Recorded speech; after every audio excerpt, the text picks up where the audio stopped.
अच्छा से दिखा लो, रोक के नहीं तो अच्छा फोटो खींच लेते हैं उसके। ये देखिए, ये बैंडेज करेट यानी हिराज सांप है।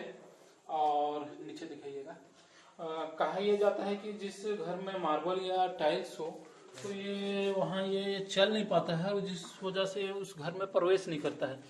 लेकिन आप देख सकते हैं, कैमरा में दिखा दीजिए कि चारों ओर यहाँ टाइल्स है, उसके बाद भी ये सांप यहाँ आसानी से घुस गया है।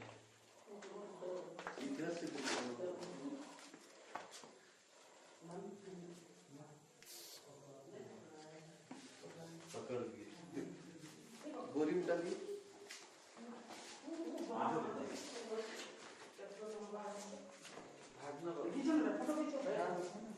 पीछे कुछ है क्या?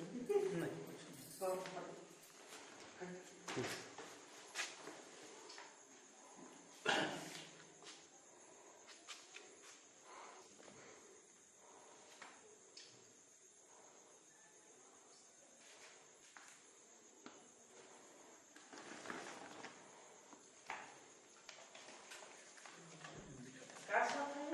ये बैंडेज करेट बोलते हैं, हिराज।